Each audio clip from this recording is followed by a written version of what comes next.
We get the transportation outcomes that we build for. And a great example of that pre-COVID was when the 35W bridge collapsed. 40,000 trips right after that bridge collapsed disappeared from the road network in the Twin Cities.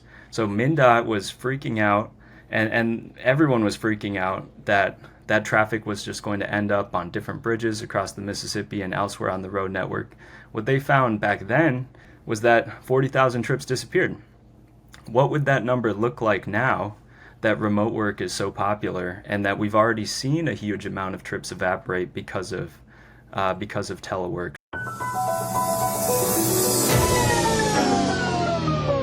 We're rolling. We're rolling.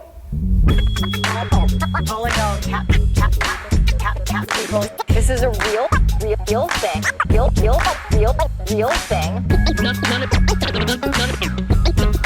None of you have the balls to stop this. Stop this. I've got plenty of time. I have nothing else going on today. We're in the wedge neighborhood right now.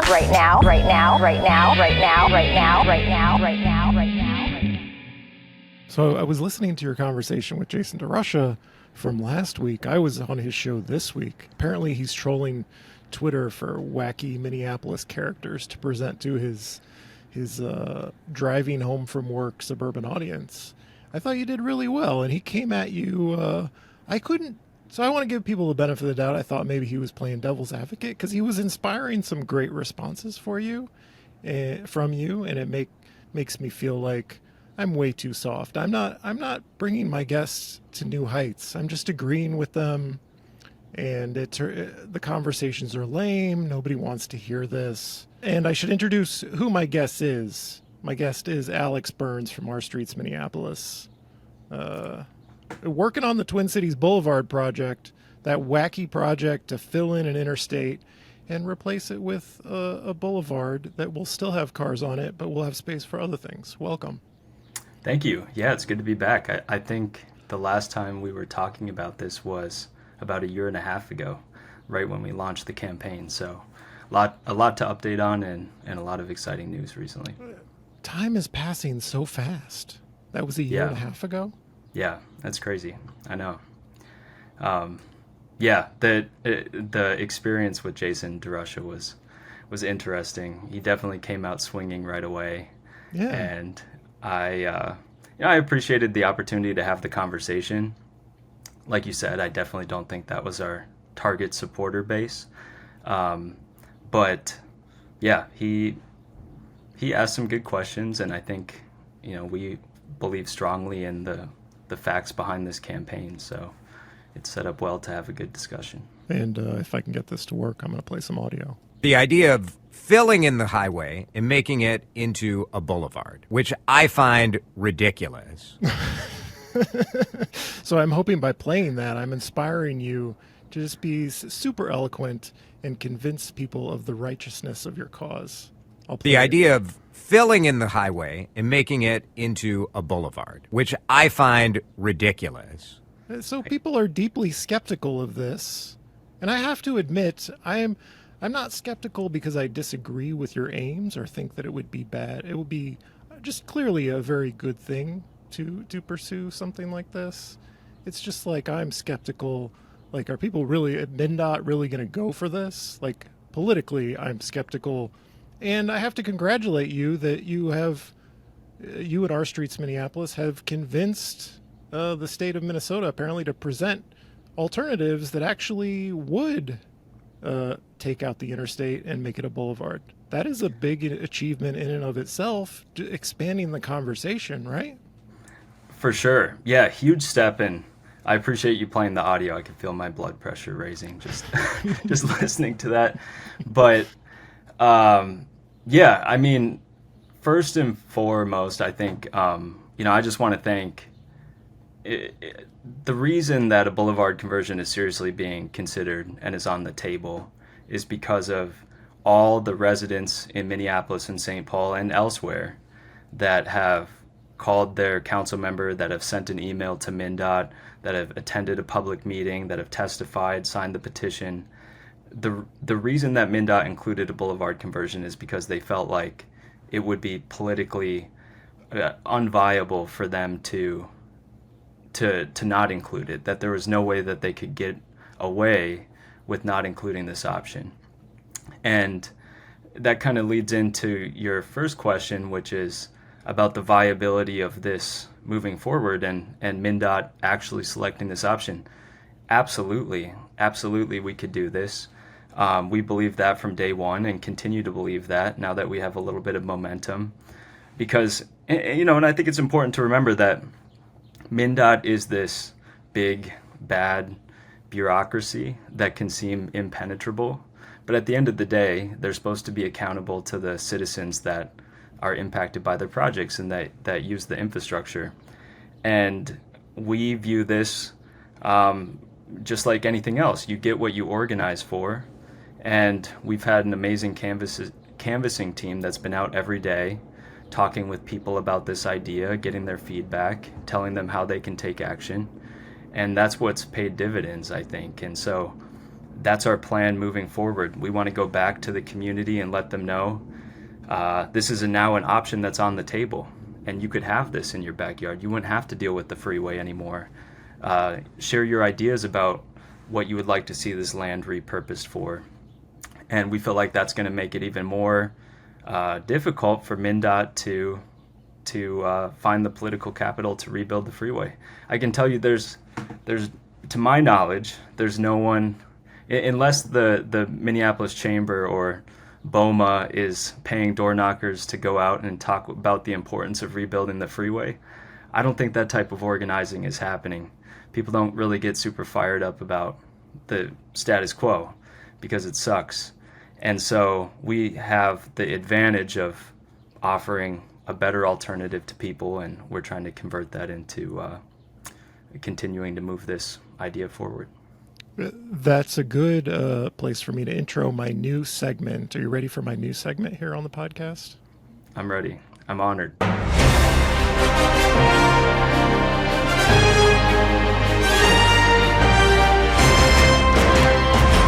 Whoa, hold on. The pandemic changed everything, man.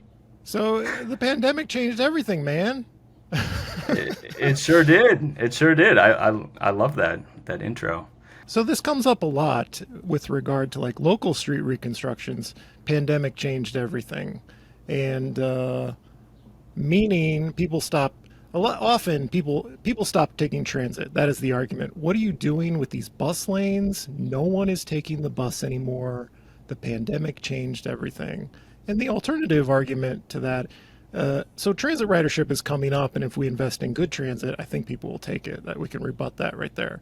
But like with regard to I-94 and interstate removal, if our downtowns are being hollowed out by this post-pandemic work-from-home craze, and I was surprised this didn't come up in the Jason Derusha conversation, like maybe the people who are commuting to work on the interstate are no longer driving on the interstate, and this is a chance to like reduce capacity and not have as big an impact as we think. Like, am I wrong about that? Downtowns hollowed out, office conversions to residential are all the rage. Alex, people are talking about that, and so Yeah. if we're making big changes to our like office to housing or like our downtown landscape, more people living downtown, why not design our transportation system in a way that respects the people who will be living in our cities if the goal is more people living in cities to replace the tax base we lost when the office workers went away?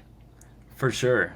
Yeah, that actually came up briefly during the conversation, and then he kind of pivoted away from it. But he tried to make this argument that downtown is suffering. Why are you trying to make it more difficult for suburban commuters to get to their offices or get to, a Twins game?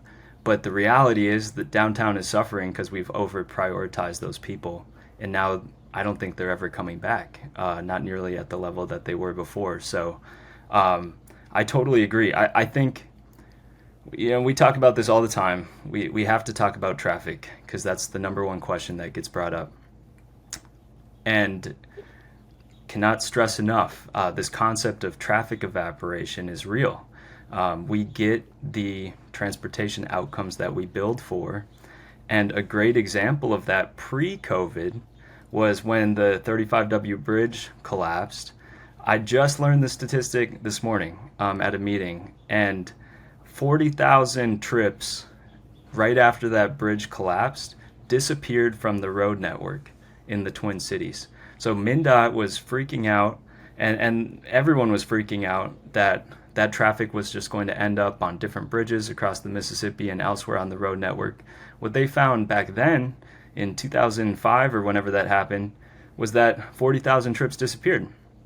What would that number look like now that remote work is so popular and that we've already seen a huge amount of trips evaporate because of telework? So I think you make a great point that commuting habits are super flexible, and like VMT, vehicle miles traveled, or the amount that people are driving, is about what it was pre-COVID. But a lot of those trips are just short, day-to-day trips, people driving around for appointments or meetings or for shopping. And it's fundamentally changed compared to what it was before. And I think that it's perfect timing now with reconsidering this interstate, because we can choose if we want to double down on the status quo or if we want to create something brand new that incentivizes other ways of people getting around. So have you ever seen that Safelite glass repair commercial where this young couple with a child is talking about how, gee, it's so good that Safelite will come out anytime we call, because driving our child around late at night is how we get them to go to sleep. My point being that there's a lot of people driving around for very frivolous reasons. Like that's the only way you can get your child to sleep. I know it's a commercial and I don't want to take it too seriously, but I think there's a lot of people driving around for the hell of it, just because it's like a thing to do. Like, I'll take a bike ride around the lake.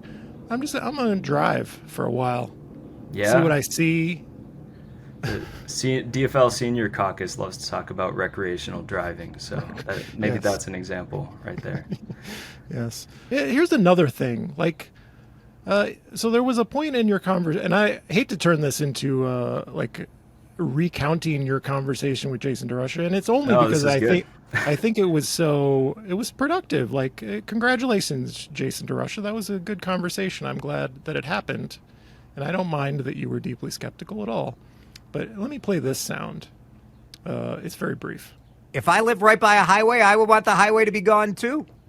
He's conceding there that it's a terrible, awful thing, and just from a personal perspective, like it's making someone else's existence like worse, much worse. And the idea that like somebody's always going to live next to an interstate.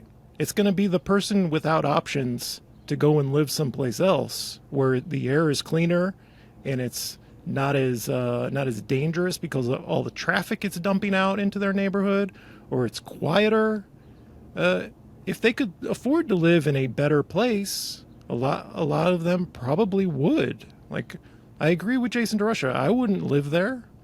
And so I feel like we're failing with some people to make the leap from this other kind of existence is possible. And maybe it comes from a place of thinking the alternative is banning cars. Like, he was a little hung up on that too. Like, you want to ban cars. You want to prevent me from driving at all. And like, this boulevard will have car lanes. Also, there are car lanes all around this city that make driving by far the most convenient, quick, and easy way to get around. I just feel like there's a massive failure of imagination when it comes to like reorienting our transportation system in relatively incremental ways. This is a big, ambitious project, but it wouldn't ban cars. Right. No, that is a great point, and I'm glad you brought that up, because I think to us, and the case that we're trying to make is that this isn't just something that we should do, it's something that we have to do. And there seems to be, I think there's just a lack of empathy, of and urgency by some people who view this as something that's going to burden their lives by adding a few minutes onto their commute times. But that fails to understand the history of how these communities surrounding the interstate have been marginalized and continue to be impacted by the highway.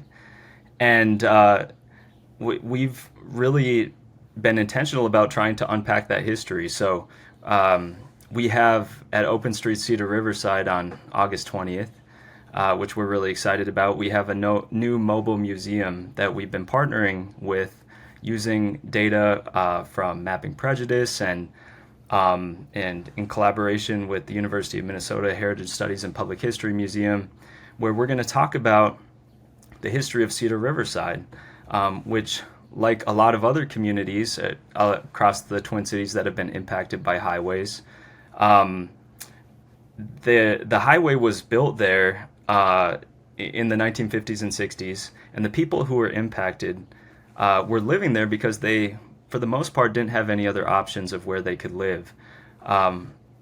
Racial covenants were implemented in predominantly white neighborhoods across the Twin Cities that led Black residents, people of color, immigrants, Jewish residents to be forced to live in certain neighborhoods. And then the highways were routed through those communities.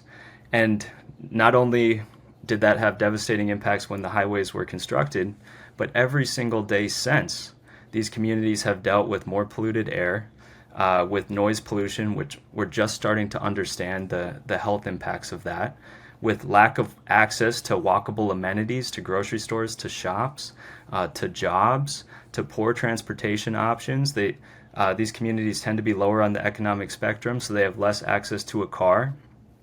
And the fact is that when I hear people say, well, yeah, I wouldn't want to live near a highway, but I need the highway to, get to the orchestra or whatever. To me, it is just, it's appalling, because it's saying that those people don't deserve the same quality of life as these predominantly white neighborhoods that have been protected by, that were protected from infrastructure like highways because of systemic racism, essentially. So we want to make sure that every neighborhood in Minneapolis and St. Paul, and particularly within this project corridor, has access to clean air, to walkable amenities, to not having to deal with traffic noise that's keeping them awake at night, and good non-driving transportation options. And that should be the bare minimum that we strive for every neighborhood. And in our opinion, the only way that we can achieve that with this project is to remove the highway. There's really no other way around it when you look at the impacts of the freeway. So when you look at it in terms of the outcomes that we want to achieve, it becomes less radical. Then it's like, all right, what are the steps we're going to take? We know that projects like this have worked in other cities, so it's really not even like we're trying to do something new.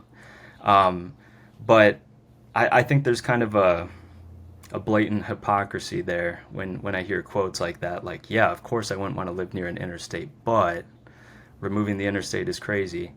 We need to be affording these communities the same quality of life that many of us are used to. I think some people see it as like a point in time historical harm. Like, yeah, that's a bad thing that happened in the past, and gee, we should do something to make up for it. But they don't realize, like, no, the harm has been there the whole time, still there, still doing the harm. And so the way the Star Tribune the editorial board ended their opinion piece, if MnDOT, and I'm quoting here, if MnDOT were to embark on a pair of projects, one related to improving freeway mobility and safety, and another related to repairing harm to neighboring communities, they are separating the two things as if they're different. Right. Yeah, like why not expand the freeway and then, I don't know, paint some murals on the bridges or something? Yeah. It's like, what does that even mean? That was a terrible piece, and yeah, I have lots of thoughts on that. I just think, we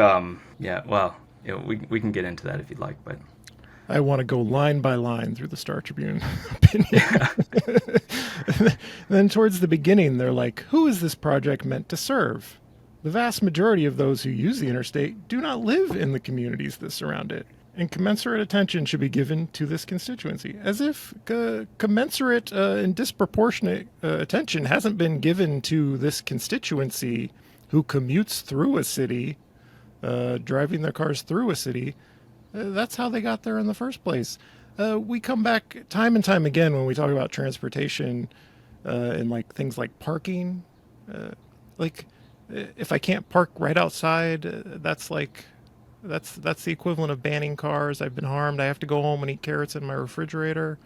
The victimhood felt by, and I don't want to personally attack people. If you're listening to this while you're driving, please don't feel personally attacked.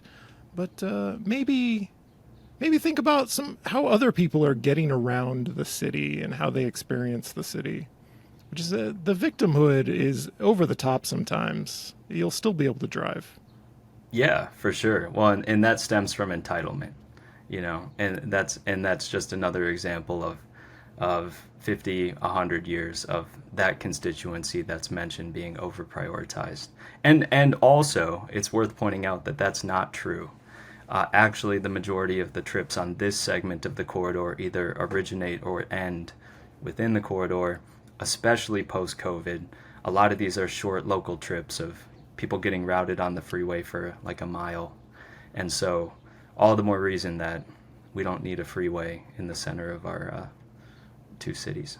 Yeah, when I go to Google Maps, because I don't drive, there's my bias. But if I look for like St. Paul to Edina, or St. Paul to Minnetonka, or St. Paul to wherever on the other side of Minneapolis, it's not having me drive on I-94 through the cities. It's just not having you do that. So I assume that is not the way anyone who lives outside the cities should really be driving. I don't know. Am I wrong? Yeah. Do you drive, Alex? Are you a hypocrite who also drives? I'm a hypocrite. I have a car, a 98 Camry that I use very rarely, mostly to visit my parents who live in Woodbury. But I would have to drive on I-94, but I can tell from personal experience there's a million ways to get to Woodbury without driving on I-94. And if I did drive on the Twin Cities Boulevard at 30 miles per hour, 25 miles per hour, it would be just fine. It'd be a joy. Or I could take the Gold Line opening in 2025. I don't even know what the Gold Line is. Okay. Yeah, Tell us what the Gold Line is. It's one of those boondoggle buses to nowhere, right? Yeah, it is a bit, but new bus rapid transit running along I-94 to Woodbury. I shouldn't take pride in my ignorance, should I? I do think at some point it would be helpful to talk about the different project options that MnDOT unveiled. Yeah, let's do it. Okay. So I would assume that most people listening to this are probably aware, but just to make sure that everyone is up to speed. So right now where we're at in this project process is MnDOT just unveiled 10 initial project options for the future of rethinking I-94, the segment between downtown Minneapolis and downtown St. Paul. 2 of those options are boulevard conversion options. Now, of course, MnDOT made it confusing by not calling them boulevard conversion options. They call them at grade A and at grade B, but it would fill in the trench. It would run bus rapid transit, and there's 2 different configurations of how that would look like in a dedicated lane. And then the rest of the details are to be determined in the future. But how would you split up the land? Would you turn it into parks, housing, businesses, etc.? What would the intersections look like? That's all to be determined. But 2 of those options are the boulevard conversion options. The other 8 are a variety of rebuilding the freeway. I think there's a couple options that would add a lane to I-94. There's a few options that would keep it the same, but like add a easy pass lane. And then there's one kind of weird zombie option that would remove all the on-ramps and off-ramps on I-94, so it would only be through traffic, and then there would be like 2 local streets next to it, and then they would build retaining walls. So it would be a narrower trench, but you'd still have a freeway running through the center of it. What do we think of that one? I think that my concern, just to be honest, is that MnDOT is trying to include options like expansion to try to like shift the Overton window so that people are like because honestly, both the city of Minneapolis and St. Paul are already on record as saying expansion is unacceptable. The councils have both passed resolutions saying as much. So the fact that MnDOT included that is absurd. But I think they're including expansion to try to be like, all right, well, we'll wipe expansion off the table, and then we'll wipe the Boulevard conversions off the table, and then we'll meet you somewhere in the middle. And I think their goal is to just rebuild the freeway, maybe convert a lane to a min pass lane or easy pass lane. But and so I think that they call it like the local regional option. I think that fits into it. I mean, honestly, I think that maybe it would be marginally better than the status quo because you would get a little bit of land in theory that you could repurpose for other things. Who would want to live in between a road or like a street and a freeway? I'm not sure. I don't really know the value of that land for park space or for development or for anything. And you still have all the other impacts of having a freeway running through the neighborhood in terms of air pollution, noise pollution, etc. And residents can't even use it because there would be no on and off ramps. So then it's really like 100% of the traffic is through traffic, suburban traffic, freight traffic, with no benefit to the local community. So, and then I could just go on and on, but I think like also there's kind of this fantasy land that if we keep the trench, we're just going to be able to reconnect all of the cross streets. But that would be incredibly expensive to build all of those retaining walls and the bridges that would be required to reconnect the street grid to what it was before the highway was there. That's one of the main benefits of filling in the trench and bringing it to at grade is automatically all of the streets that used to be connected are reconnected. And there's actually more traffic that goes across the I-94 trench than goes within it. And so that would be an even better way to improve transportation access, and you would reconnect every neighborhood from Seward and Cedar Riverside, all the way to Rondo. So that was a long way of saying I don't like it. I don't think it's a good option.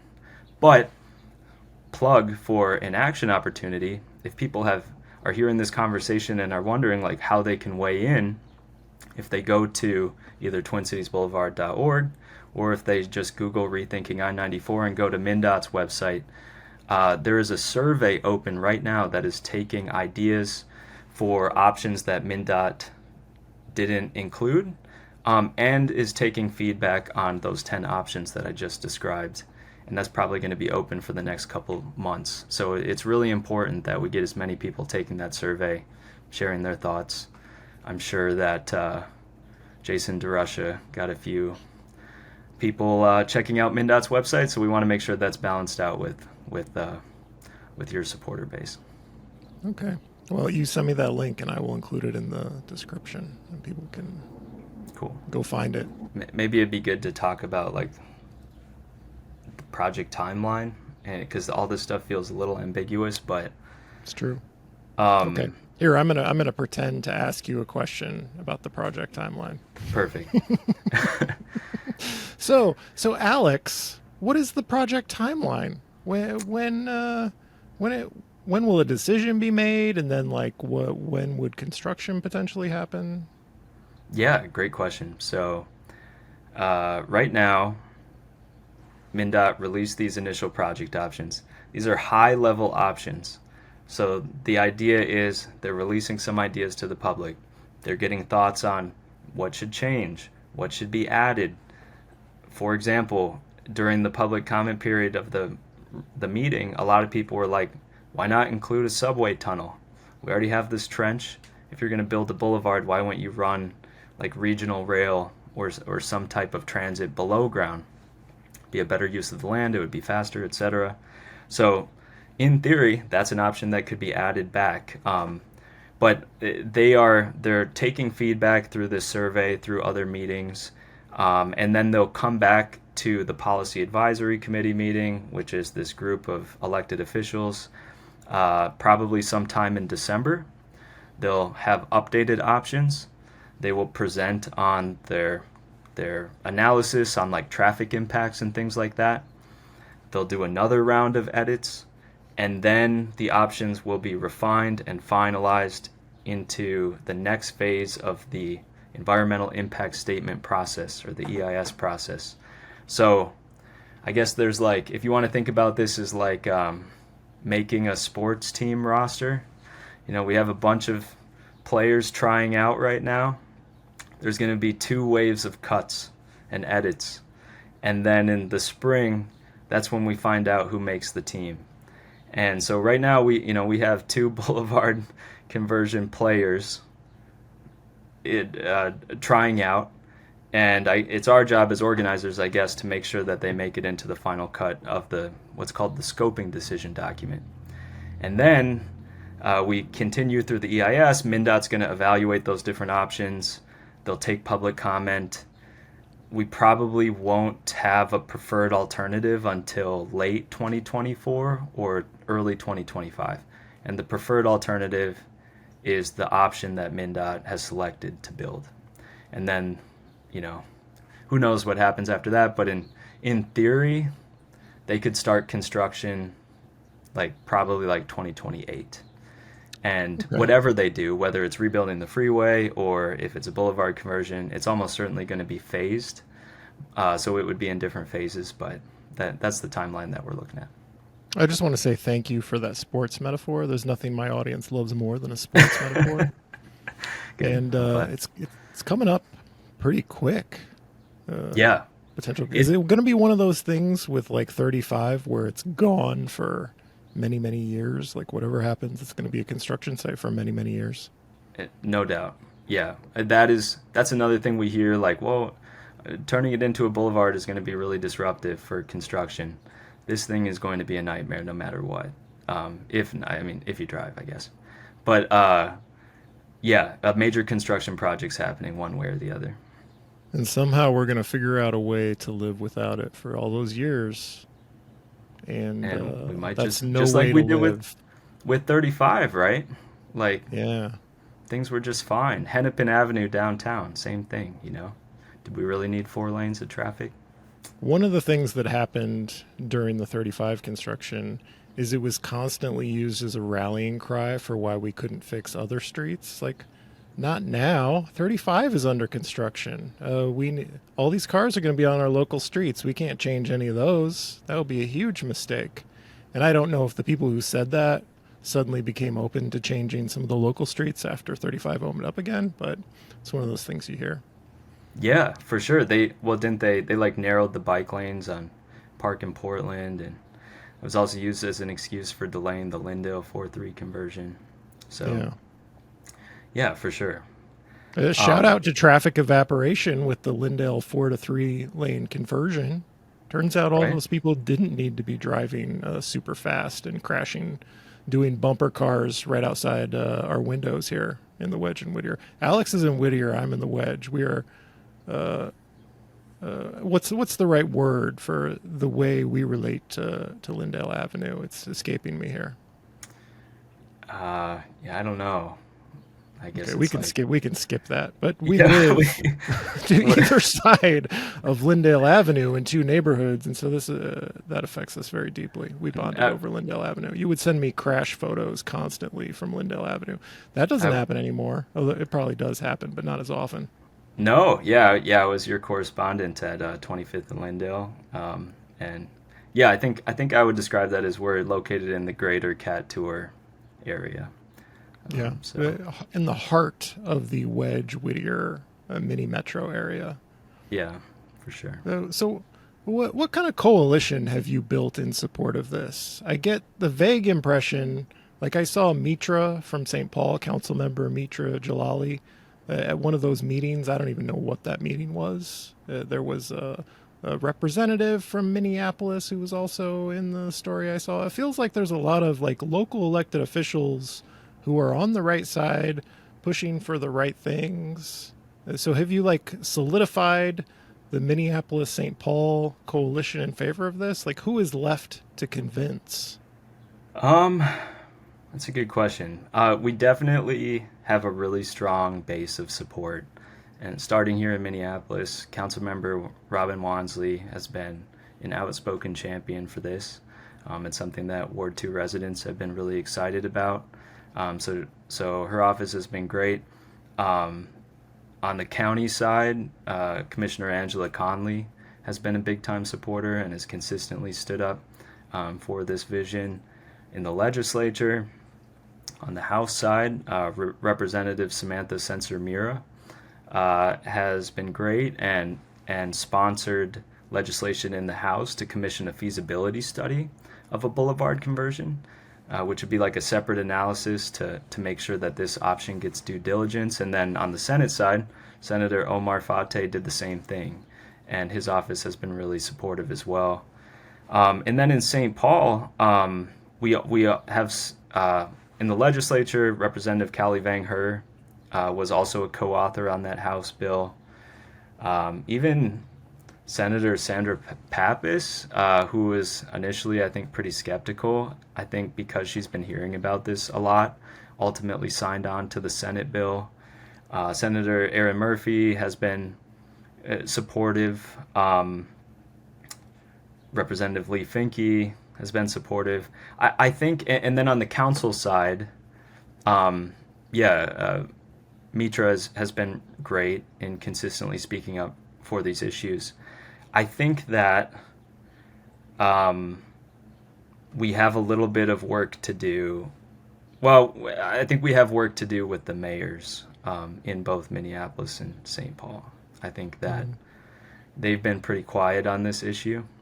And so it's kind of unknown like where they or like the Public Works stands or what they're saying behind the scenes. But in terms of the people who have like commented on this, it's been really positive. And the more people are like speaking up and asking about this, especially on the city council level, we're in election season. This issue is coming up a lot from what we've heard, and so people have to form an opinion on it one way or the other. So, but yeah, I would say the next frontier is the mayors in Minneapolis and St. Paul. I'm looking at some of the stats you sent me, and I have not had time to digest these numbers. Is there anything that stands out from some of these like traffic volume stats in this document here? If I had to give my prediction of how things are going to unfold in the next few months, I would say that MnDOT is going to come back with a traffic analysis that says two things. One, their traffic analysis of these options is going to say that adding a lane to I-94 is going to reduce congestion significantly. It's going to be a great thing. It's going to save X amount of hours of commuting, which translates to X amount of economic development and value. And they're going to try to make the case for adding a lane through that way. And this model that they use is the 4-step model. They use the Met Council's regional travel demand model. Complete. I don't know if I can swear on this podcast, but it's BS. Do it. It's BS. bullshit. Oh. I had to keep it in during Derusha, so I'm just gonna let loose here. But it's garbage. These models have consistently proven to be incorrect. But nonetheless, that's what they're going to say. On the flip side, we've seen some of their initial traffic modeling that shows that they're predicting traffic chaos for the boulevard options. They're going to go in front of these policy advisory committee members, legislators, elected officials, and they're going to say that we can't do this boulevard conversion option because it's going to make traffic on University increase by 70%, and on Marshall and on Summit and the entire street grid around it, you're just going to be clogged with cars. And we'll see ultimately, how people respond to that. But what our job is in the coming months is to point out all the reasons why that's not true. And we're in the process right now of doing our own traffic modeling. We're working with a really great consultant team that's worked on highway removal projects in other places to demonstrate the flaws in MnDOT's analysis. But that's how I think this thing is going to play out in the documents that you're referring to. That's kind of the main takeaway that I had from them. I thought there was another interesting line in there. These are the meeting notes from these, for the sake of the audience, like they're meeting notes of these internal meetings that MnDOT has with city staff from Minneapolis and St. Paul and from the counties. And on there was someone commented that they needed to remove trees from the Boulevard conversion rendering because they were worried that PAC members would like it too much. And they needed to,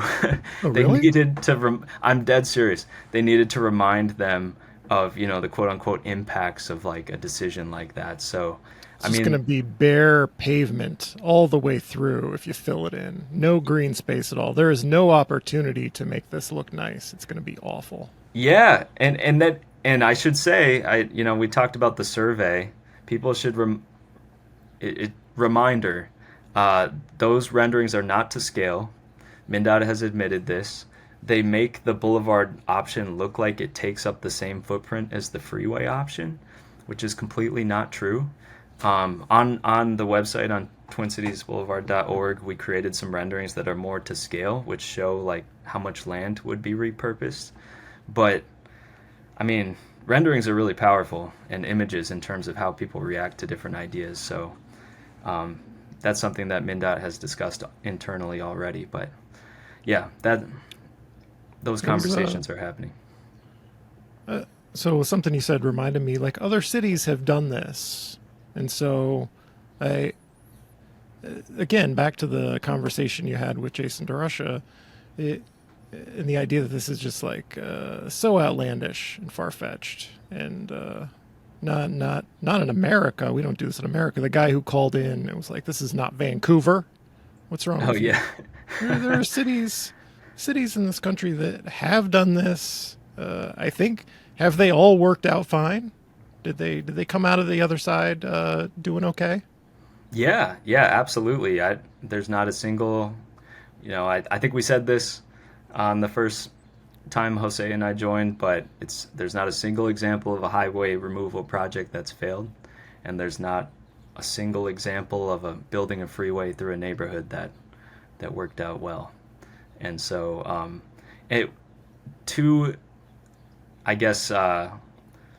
I think Jason said this during the interview, and I didn't really get a chance to respond, but a lot of the other places that this has happened, at least in the U.S., have been spur freeway segments, like in Milwaukee, where they built the new Bucks Arena, or the Embarcadero downtown San Francisco, Interloop Freeway in Rochester, New York. Yes, like the traffic volumes are lower. Yes, they're smaller segments. Typically, they're like 2 to 3 miles instead of 7.5 miles, which is what we're talking about. But there's no reason to believe that the scale of the success and of the impacts of those projects wouldn't translate here. And I think this segment is just so perfect because it's the core segment of these two major cities that were built long before the freeway came through. And so I think it's a perfect candidate, and we really have an opportunity in Minneapolis and St. Paul to be the example that all the other cities, not just in America, but around the world, are pointing to when they're considering what to do with their freeways too. That might be a good place for me to end a remarkably short episode of the Wedge Live podcast. Do you think so? Are you tired of me? Okay, could I plug an event? Yeah, go ahead, plug an event. Let me ask you. Okay. Alex, do you have any upcoming events that you would like to plug? Definitely. We've got a community visioning session. It's coming up on Saturday, August 5th. And something that we get asked about a fair amount is on the flexibility of what we're advocating for and the Twin Cities Boulevard. I want to be clear that the Twin Cities Boulevard could take a million different forms, and it's probably going to look different in each neighborhood. We want to make sure that we're collecting all the community ideas and feedback about what people want to see as part of reimagining this freeway. So we're hosting an event on Saturday, August 5th in Cedar Riverside at Curry Park. It's from 2 to 5, and we're co-hosting it with Mixed Blood Theater and Million Artist Movement. And it's going to be really cool. We'll have free food, number one. That's probably the biggest reason people will turn up. But also, Million Artist Movement does these really amazing interpretive quilts. So they'll walk people through creating a quilt square with their experience and priorities for the future of the freeway. And then those will be quilted together into a big interpretive quilt that will either continue or display at Open Street Cedar Riverside on August 20th. But we'll also have other ways that people can share their feedback as well. But that's one way that we want to make sure that what we're advocating for is representative of what people want to see, and also just collect ideas of and stories of things that we haven't heard yet. So if people are free next Saturday, definitely stop by Curry Park, 2 to 5. Yeah, it'd be great to see you there. Okay. Well, Alex, are you an interesting person? This last segment is what I ask people so that my audience can decide if you are an interesting person. Recommend something to them. Are you enjoying anything lately? You been going any interesting places? You got a new hobby, a new book, or a movie, or a video game you'd like to recommend? It's a tough time to ask that question because this you're so busy. MnDOT stuff has consumed my life. So I would say probably no to being an interesting person, but yeah, I saw Barbenheimer. I did the Barbenheimer bit. Oh, is that a thing where you go see Barbie and Oppenheimer on the same day? Yeah, my roommate and some friends organized a double feature. And so I guess my review of both was I thought they were both good. I would give Barbie the slight edge, I think. But if you're going to do it, see Oppenheimer first and use the bathroom before you enter the theater. 'Cause it's How long is it? It's like over 3 hours. Yeah. I feel like they should make a movie about you and the I-94 removal in the style of the Oppenheimer movie. This very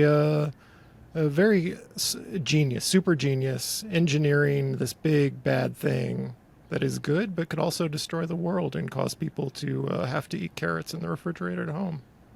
I don't think my personal life is nearly as messy and interesting as Oppenheimer, so I don't know if people would see that, but maybe.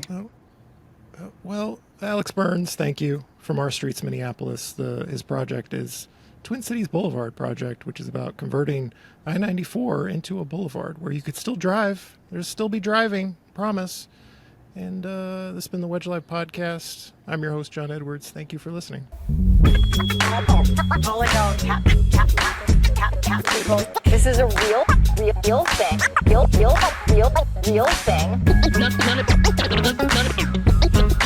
None of you have the balls to stop this. Stop this.